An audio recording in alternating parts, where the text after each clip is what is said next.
I think with this? Yeah, okay. Hello, everyone, and welcome to the synthesis document town hall session for this year. My name is Jennifer Chung. I'm from the APR GF Secretariat team, and welcome. And welcome to the remote participants who are, on the Adobe Connect room. We also value very much your input. Can we go to the presentation slide? Thank you. And the first slide.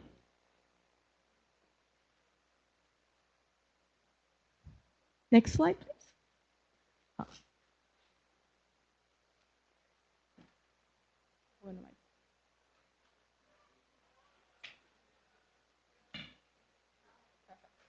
Okay, a little bit of technical difficulties. So a very brief and quick introduction on the synthesis document. Last year was the first year we had the APR-IGF synthesis document. It was our inaugural year, and it was a very successful process. We had a few synthesis town hall meetings just like we're having right now, where we had APR-IGF participants coming in, going to the open mics and giving their input on a document that we, at the very end, we actually used it as a contribution from the Asia-Pacific region into the global IGF intersessional work. So you can see on the slide here, it was for the intersessional work called Policy Options for Connecting the Next Billion. This paper, this synthesis paper, was presented last year in December at the IGF in Brazil. And this year, we're hoping to better our process. This year in Taipei, we have the synthesis town hall sessions tonight, so the one you're in right now. We will have another actual extra session tomorrow, day 2. We will have in the same room, in room 401, from 9 o'clock to 10:30. We will have another synthesis document discussion, particularly on input to the policy options for connecting the next billion phase 2. And at the end of day 2, we will have also another synthesis document town hall session. So a quick look at the timeline for the document this year. We had a public call for input, which lasted from 11th to 30th of May this year. Draft 0 came out for public comment for about 3 weeks and ended on the 7th of July. Draft 1 is actually the draft we will be talking about today during our town hall sessions. And the input from everyone here and remote and from the wider community will be aggregated into a draft 2, which will be put out for public comment sometime in August for 3 weeks. After draft 2 is done, draft 3 will be sent over to the drafting committee review, and hopefully that should be done sometime early September, and we will be able to publish this final synthesis document early September. And the projected time is going to be 9th of September. So hopefully this will be the final timeline. Can we show the synthesis document as well?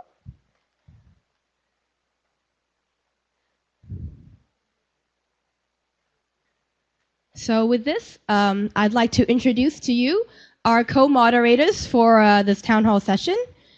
First, we have Ms. Chat Garcia Ramilo. She is based in the Philippines, and she is the Deputy Executive Director of APC. We also have Ms. Maureen Hilliard. She's from the Cook Islands in the South Pacific, and she's a member of the board of the Pacific Islands chapter of the Internet Society. And she's now a member of the At-Large Advisory Committee of ICANN. And she's also currently a member of the .Asia board, which is one of the co-sponsors of APR-IGF. So without further ado, I'd like to pass over to the moderators. And one more point of housekeeping. We have 2 mic stands over here, one on this side of the room, the other on the other side of the room. Please feel free to get up and come and give your input. Let me move this a little bit.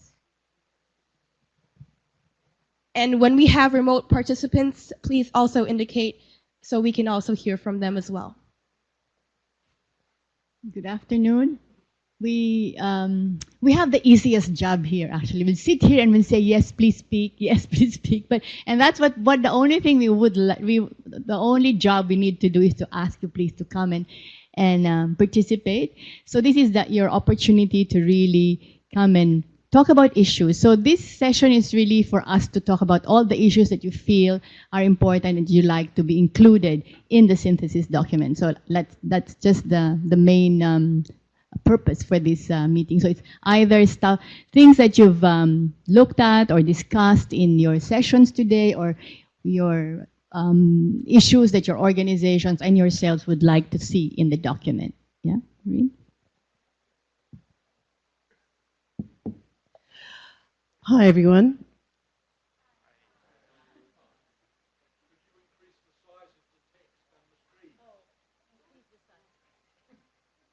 Could you increase the size of the text on the screen?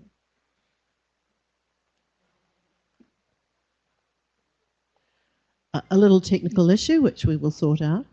As Chat mentioned, what we're really interested in is adding to a document that we've already sort of like made a start on, and this was actually something we're actually building on from last year's model of the synthesis document text.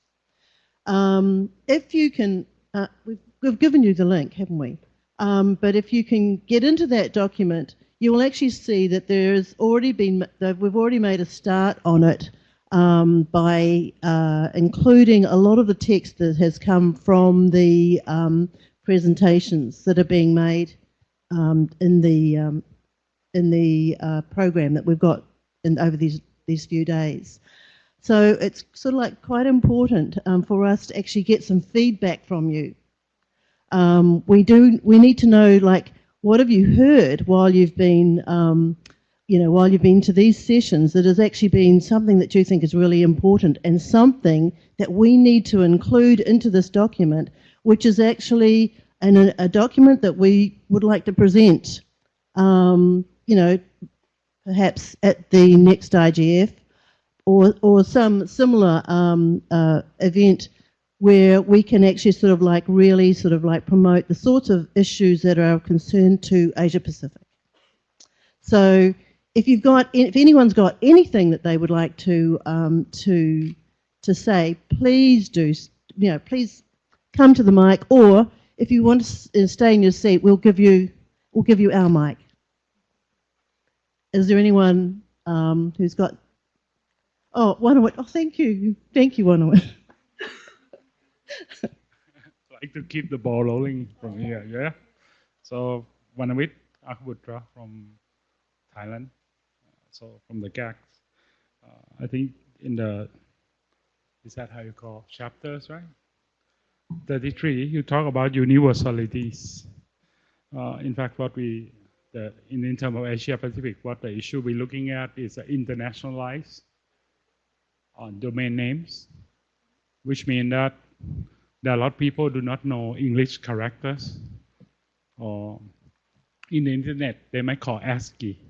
That's the technical, but it's just the characters.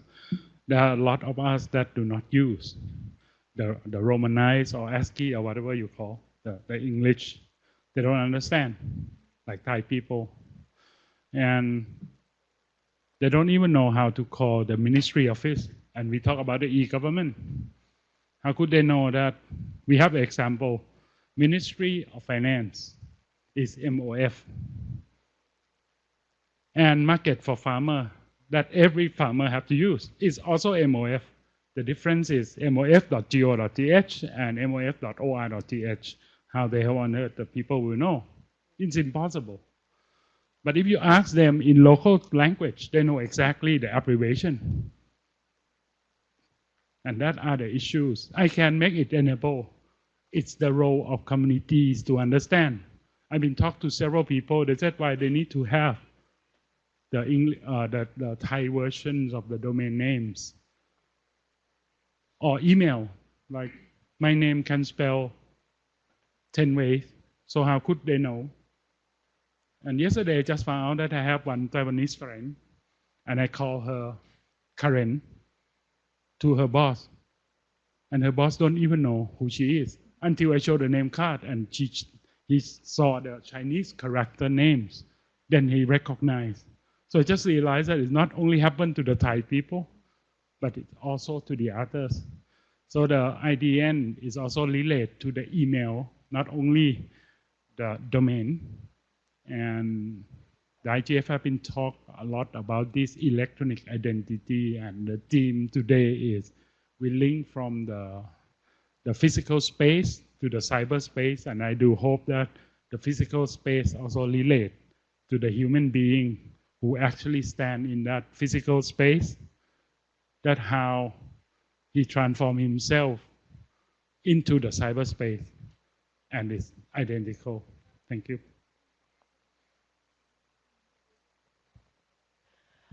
Thank you for that, Wanawat. One of the things that we'd really like, if you make a presentation, please give us your name so that we can chase you afterwards.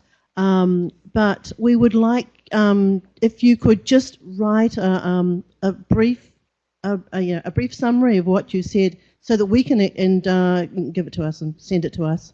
And it just, because what we end up doing is taking all your contributions and molding it into a statement under a particular heading. So if you've got a particular heading that you feel is appropriate for your presentation, it's really good if you can just give as much information as possible so that we put it in the right space for you. Yes, I'm K.S. Park. Actually, I shouldn't be standing here because I'm a member of MSG, and I have missed all the meetings. So I had all the opportunities to provide input in the document, and I haven't done any. So apology to the fellow members. But on paragraph 40, there is a mention of a right to be forgotten. And I think that the paragraph is too approving of this new expansion of privacy jurisprudence. And I think this has a special meaning for Asia. I don't know whether you have read this, but when right to be forgotten jurisprudence was about to be expanded in Latin America, Eduardo Bertoni, the current privacy commissioner in Argentina, wrote this piece that says right to be forgotten is an insult to Latin American history. Or he said our Latin American history. The reason being that democracies in Latin America have not matured enough in a sense that many wrongdoings in the past have been uncorrected, and they use the term impunity. Latin American impunity is notorious. And many of the oppressive structures, the products of past history, have not been corrected. And I cannot say that the situation is any better in Asia. In many countries, all the improvements that we have made in 80s are actually regressing. I mean, I can talk about Korea all night in terms of that regression. And what Right to be Forgotten does is it puts the burden of proving public interest on the speaker when he wants to talk about, or when he searches for other people's wrongdoings in the past. And yes, Right to be Forgotten applies only to the records about wrongdoings many years ago. But then again, in Asia, wrongdoings many decades ago have not been properly addressed because of the slow progress on the on democratization. So there is a big impunity problem in the Asian region as well. So I know that this is usually a meeting to try to include as much, but I took the mic to actually propose that we delete paragraph 40. Thank you. And would you aside from deleting, would you propose Well, the a reason new formulation? the reason I proposed to delete was so that I don't have to do any work. You can get out of that. Right? That's like being forgetting it, right? So you. Well, I will. I mean, if there need be a yes, some address, if there need be some accommodation of the position proposed, yes, I'll work on the paragraph. Just a short note for housekeeping. The comment platform that you see projected on the screen is actually also live on comment.rigf.asia. You can go on it, and we encourage very much, if you have any text formulations or edits or comments, to actually go through to the paragraphs and add that in, so everyone could see, you know, what you want to say or what your input is, including input that you want to delete the paragraph. So you can actually put that comment in. So, sir, please go ahead. Thank you. Winston Roberts from New Zealand. I was the moderator of the session where we talked about right to be forgotten. I would like to make a slightly different proposal in answer to KS Park. Rather than deleting it just like that, I would say, could we put it in square brackets and just leave it in square brackets temporarily, and then those of us interested in the question of right to be forgotten could form a little group and we could go away and work on some better wording and come back and give it to you. Okay? Any volunteers? No, not right now. Not right now, not in public, but in a small room some other time. Thank you. During this conference, we'll come back to you with Fantastic. better wording. All Yes, right? absolutely. Okay.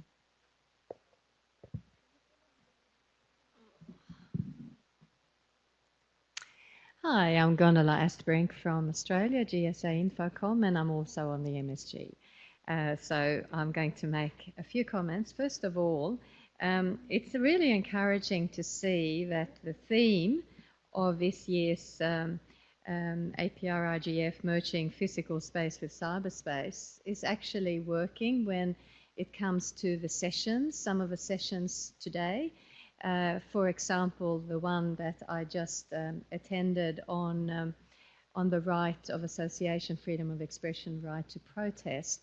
There were examples there of, for example, in Taiwan, where there were physical protests, but also using online to ensure that the correct message was sent out and there were no myths and so forth. So, and another one would be on disaster risk management and disability, where we actually saw people with disabilities interviewed on a video, and how there can be various solutions on early warning systems. Now, that's two examples of where that theme really works.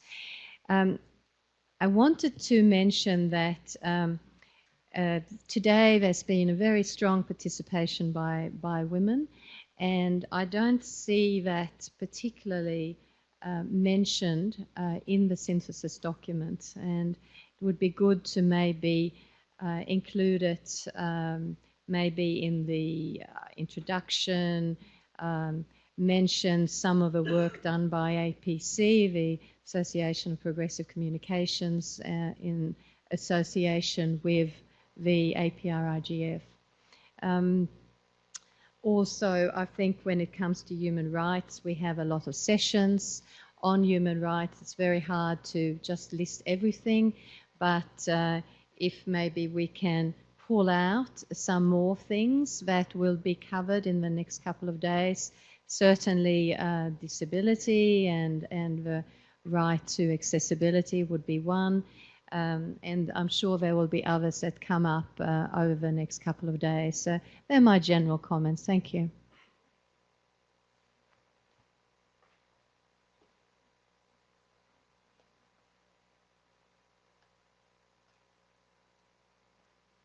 Hi, I'm Gayatri from the Association for Progressive Communications.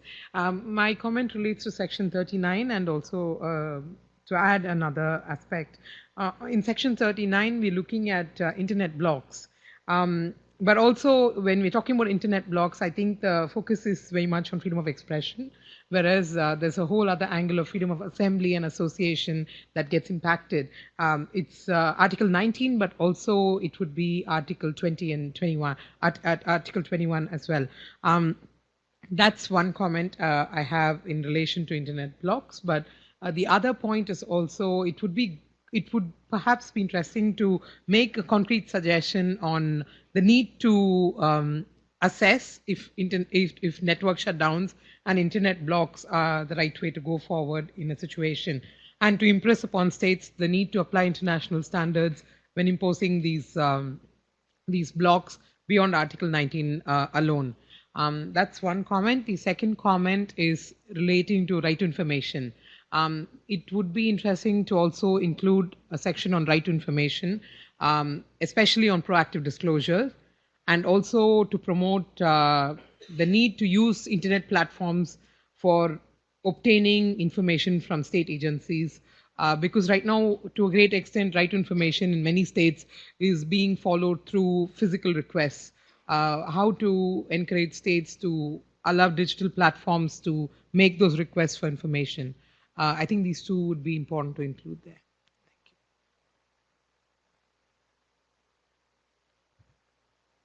you. Anyone else?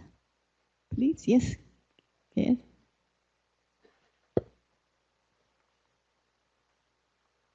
We just had a caucus with Winston, who proposed to put the paragraph 40 in bracket, and at least between us, we agree that we'll have a meeting tomorrow at 9 a.m. at room 405, but we have not made a reservation. We only know that that meeting is available now, and it's usually it's usually up for grabs, first come, first serve basis. So I'm making an announcement now so that other people don't try to grab it before we do. So if anyone is interested in working on the paragraph on right to be forgotten, and also do any work after the conference on right to be forgotten, you are all welcome to come. Again, it's 9:30 a.m. Oh, I'm sorry, 9 a.m., room 405. And just a quick addition to what Mr. Park just announced, if you want to be connected to either Winston or KS Park, you can email the Secretariat just so we can put you in contact with them if you don't go tomorrow, if you want to work on this topic after the event or continue to do that. So it's please come and email us so we can put you in contact with them. Oh, hi, thank you, Paul here. Thanks for arranging this session. It's really, really good to see. I'd like to suggest a placeholder. We could possibly revisit this at one of the next sessions, but a placeholder for intermediary liability. That's a pretty important issue that it came up today in the discussion about transparency reporting, and I think there's also a session tomorrow to explore it in more detail.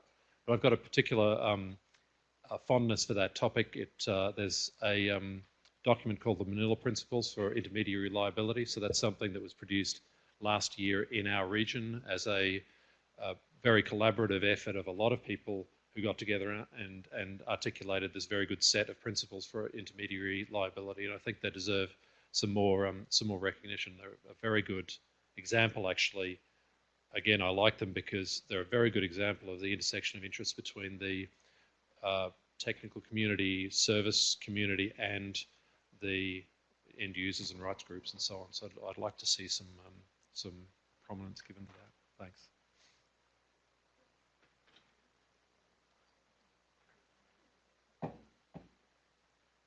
Gul Bukhari from Pakistan Rights for All. This is more to understand, and it's more questions around a certain paragraph. Investigation and prosecution, which is section 36. There are mutual legal assistance agreements signed between countries which help to investigate and prosecute cybercrimes, but the process is very cumbersome. What is the possibility of having a cybercrime convention, at least for the AP region, with less complex procedures? It sounds good, but I have 2 or 3 questions around it. First, I know that there is a global one, which is the Budapest Convention. Maybe there are concerns around that one, and that's why the regional one is being proposed, possibly. But the other thing is that unlike trade or labor movement, for example, in the region, internet is truly global. Would a regional convention be very useful? I am more often than not attacked from outside of the region than not, for example. So we really truly need a global one. And this is a question, why is the Budapest Convention not working? And if it's not, then maybe we come up with another global one. One thing I do know about the Budapest Convention is that it requires countries to have a cybercrime law. I'm not sure that it requires that the individual to become signatory to the Budapest Convention or to ratify. But I'm not sure that it requires individual countries' cybercrime laws to comply with the human rights, international human rights laws and frameworks. For example, if Pakistan cybercrime law actually gets passed, which it is in the process right now, I do know, for example, that the sections on surveillance, communication surveillance, do not actually comply with the 13 principles on communication surveillance. In fact, some of the provisions are exactly the opposite. For example, the 13 principles talk about bypassing legal procedures and acting in an emergency where, for communications where maybe there is danger to human life, but never does it allow bypassing those if there is just a fear of somebody fleeing or destroying data. Whereas Pakistan's draft bill right now says exactly that you can bypass getting a warrant if you think somebody is going to flee or destroy the data. So there are several questions, and it could be a good way of going about it, because say we come up with a convention and already horrendous cyber laws in this region are facilitated, in a sense, prosecution across regions. It might actually turn out to be worse for human rights unless this new convention, which I would prefer it to be global, actually requires each country's law to comply with human rights, international human rights standards. And yeah, thanks.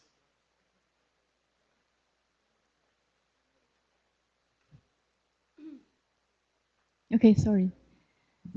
I'd like to ask and maybe comment on the paragraph 37.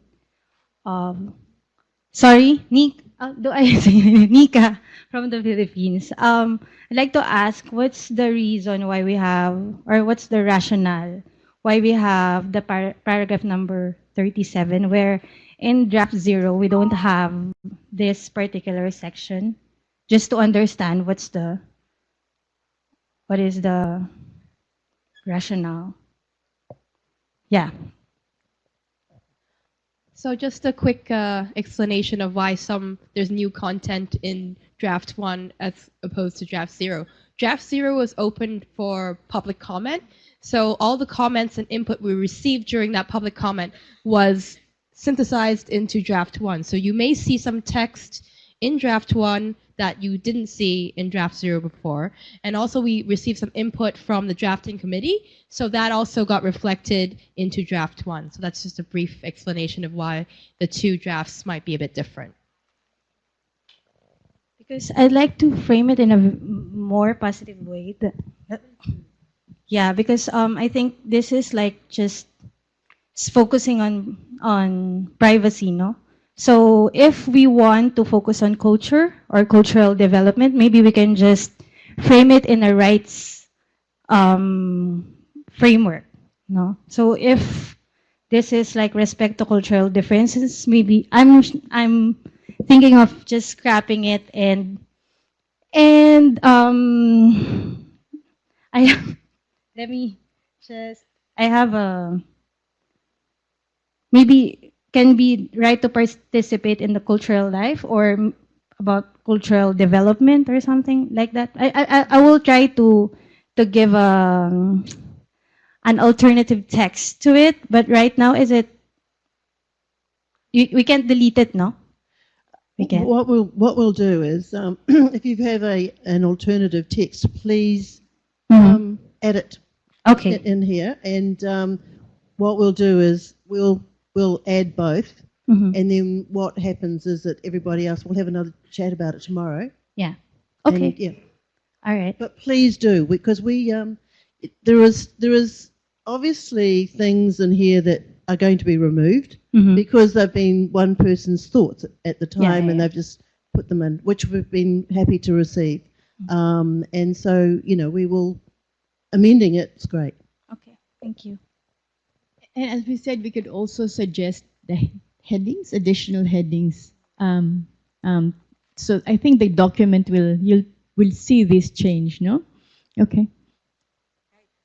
I just want to, I'm Gayatri, but I want to bring the discussion back to 37. This provision concerns me.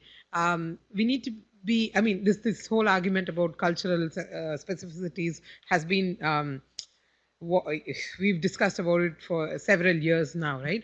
This has specifically serious implications for women and for gender, also for people raising democracy-related issues. So I would caution that we should really look at this section a bit carefully, because this is exactly the issue we're facing in India and Pakistan and in most South Asian countries, that cultural specificities is used against rights quite blatantly. And I think it's also important to talk about that directly, in addition to reinforcing the need to how do I say, look at culture from the rights perspective. Okay. Yes. Yes, Gul. Yeah, Gul here. I also want to add my reservations, and I'm having difficulty understanding why culture is being applied to privacy alone. It can be applied, indeed is used as an excuse for talking about various different freedoms. For example, in our culture, freedom of expression could be different, and culture can be different from home to home, not just region to region. So we've got to take a rights approach and very internationally defined rights, right? Okay. Sorry, this is Jennifer Chung from the Secretariat again. Just a really quick, brief reminder for everyone to just state your name before you make your contribution, because we also have some remote participants joining us online, and they might not know who is speaking if it's a little bit of a delay. So just please do remember to do that. Thank you.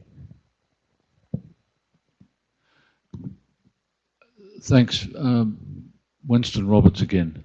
I think that the point of paragraph 37, or the point of the heading, is not the difference in cultures, it's a difference in jurisdictions. And maybe you would resolve doubts about that paragraph or you could make progress in discussing that paragraph if you simply change the heading to refer to different approaches to privacy in different jurisdictions.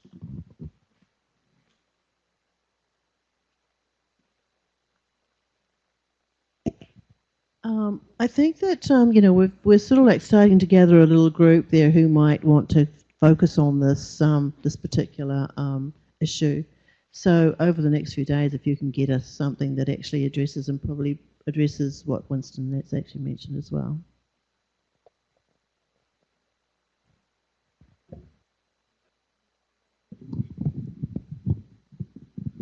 Hi, this is Mohit from ISOC UAE. Section 32.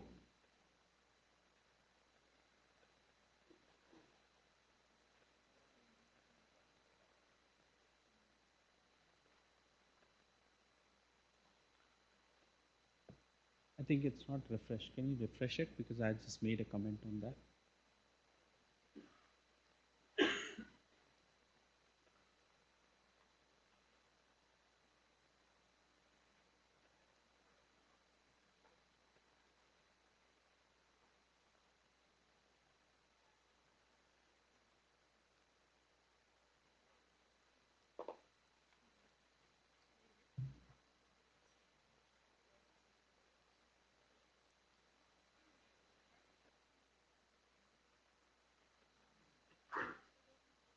Okay.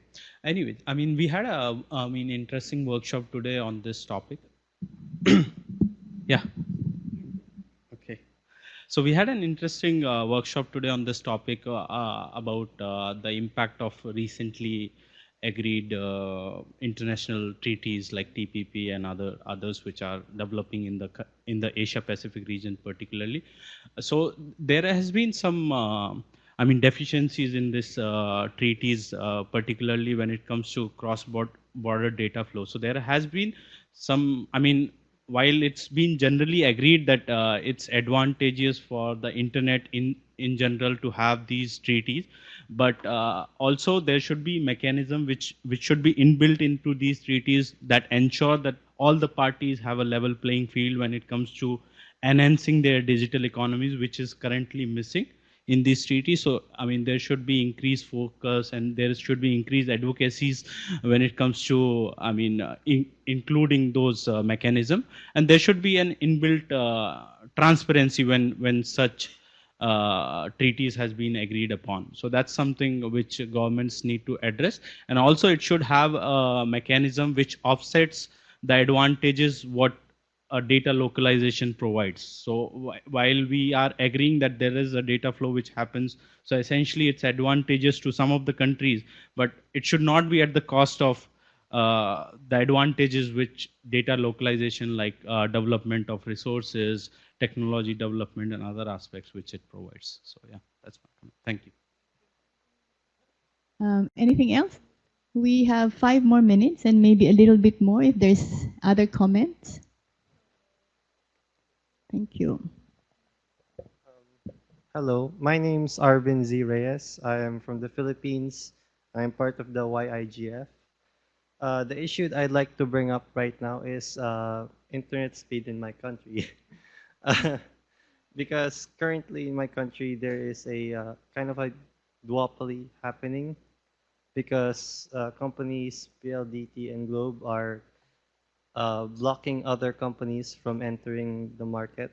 Like for example, in the Telstra, the Telstra wanted to partner up with the drinking company San Miguel, because San Miguel has 90% of 7 megahertz spectrum, which you use to create the internet connection. And what they did is that they bought some of it to prevent Telstra from being profitable and stopping them from entering the market. In doing so, they're monopolizing and they're giving very low internet speed and making it really expensive. And I think Ma'am Maureen can relate. And that's it. Thank you.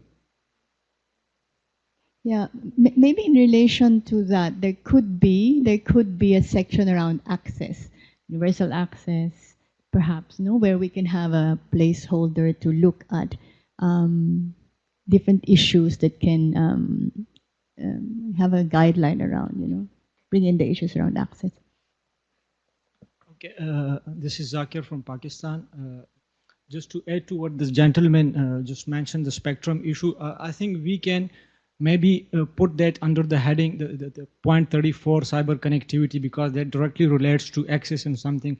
So spectrum is, I mean, in telecommunications, more or less it's like related to connectivity. So we can, for example, add the spectrum harmonization or issues related to spectrum for connectivity.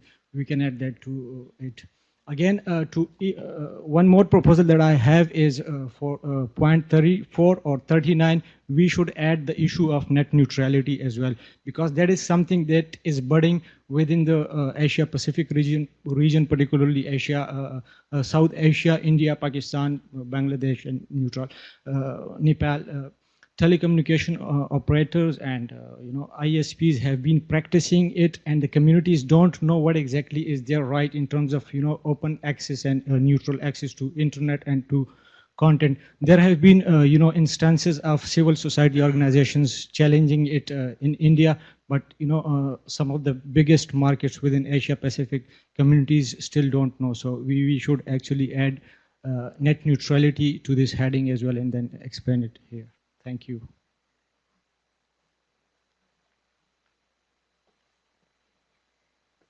Paul Wilson again.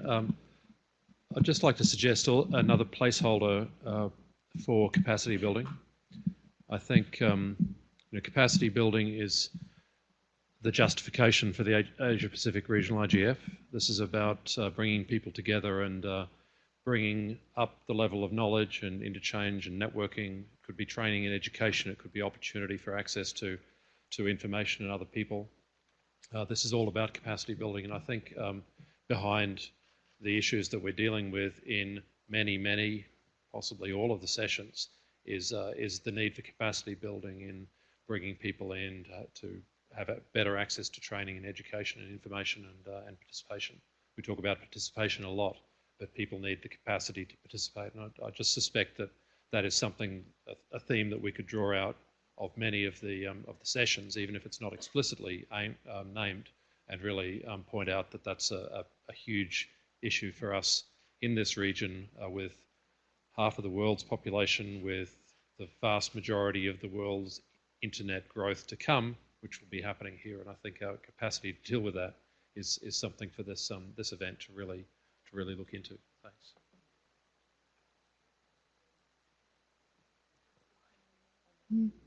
Yeah. Is there any one last comment? You all want to go home, right? You're all tired. Okay, we will let you. Oh, there's one more. You'll have to hold that. And then after this is the last comment.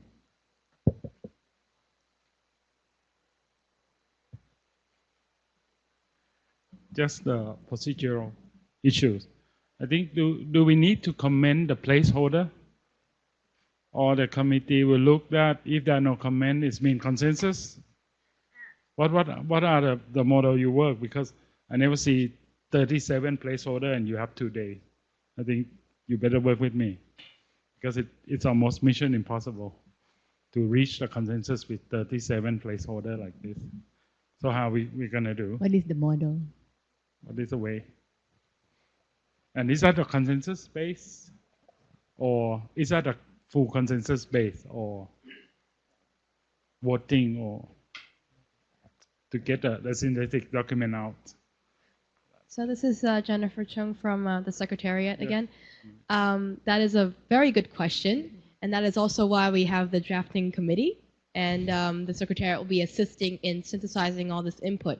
Now, I know there will be some input that may be contradictory to each other, so I'm very encouraged actually at this session when I heard from the participants from about the right to be forgotten, when there's some competing ideas on it, that they're willing to work together to work out some better text. And actually all the input that we've heard from in the room, and and hopefully the remote participants will also think of some input as well, we really encourage you to use the commenting platform to put your thoughts into text on this commenting platform so other people can see what you're suggesting, can see what you're proposing. Back to your question about the 37 placeholders, after the APR-IGF event, after we collect all this input, we're going to try to reconcile, the drafting committee is going to try to reconcile all of this input into a new draft that is going to be out for public comment again. So there will be another chance for everyone to look at this document to see, hey, did they actually synthesize my ideas and input in the correct way? Was I represented correctly? Does it still need tweaking or modifying or refining? So there will be additional opportunities and time for everyone to give their input. So this is not, there's not a deadline right now that you have to put your input in right now or you won't be heard. So I just wanted to stress that point. Okay, thank you. Yeah, Edmund here also. Just responding a little bit.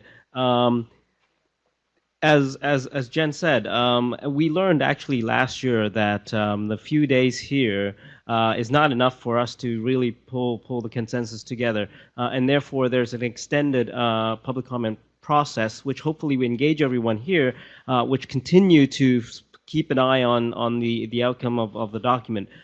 That's one point. The other point is that with all those placeholder, I think if there is nobody really supporting a particular point, then those placeholders should go away, and it could go away. And so if you see a placeholder there and then you think those points are relevant, please also bring it up and make sure you state that those are relevant points, either online or come to the mic. Because I think a shorter document that has the consensus and have meat is more useful than a big document with that has very more fluff. And the placeholders are there to get people to come to the mic and speak on that. So I think while we have 37 placeholders, they could go away in the next draft. We're not looking at creating such a big such consensus around so much items. We may not be able to do it, and I think you're probably right. Could I just make a follow-up to that? It's exactly what I was going to suggest, that if anyone here sees any of those paragraphs or points within the paragraphs as being particularly important, then it would be good, I think, to have that stated maybe on the system or, as Edmund said, through another means. And it's important, to me, I think it's important that this synthesis document actually should be linked to what's actually happened at this event. So it's a bit of a process of iteration. You have suggested a draft based on what was proposed in the workshop proposals, but what's actually happening on the floor is a little bit different. It's more of a refinement. I think it's quite important that the synthesis document should reflect what was actually happening on the floor as well. And I'd really be encouraging everyone who's got a laptop in front of them or a means to access that site to sort of put in even a +1 or a thumbs up on some of the issues or the points, so that we really can show that this reflects what people have seen and what people have understood and what we would all individually like to see in the outcome of the event. Thanks. Thanks. I think that's very important because we need some indication from you of what is actually being supported at this meeting. So yes, if you can get into that document, please indicate in some way or make a comment about some of the issues that are important to you.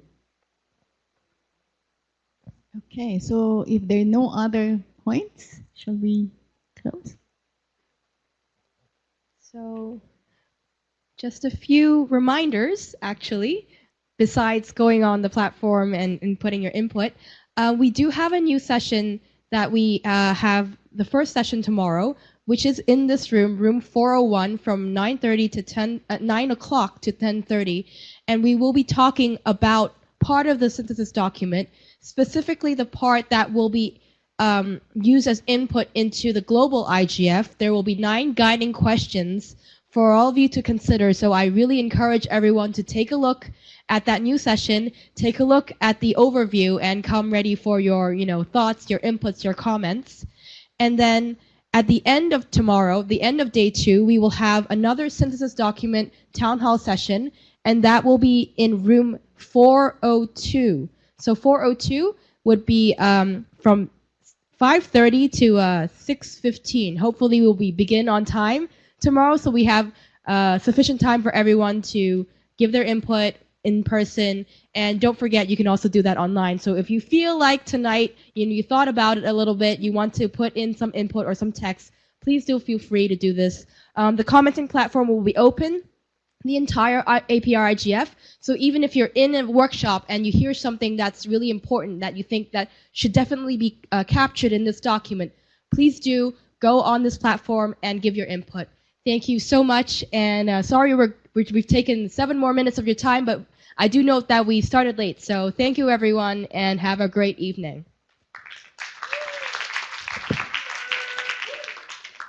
Thanks everyone, and just some logistics reminder. So the social event tonight will start at 7 at Sheraton Taipei Hotel. So the shuttle bus will be waiting for you at the outdoor square outside this convention center. So you can refer to the invitation card when you receive it at the registration counter. So the next bus shall be at 6:40 and 6:45. See you there.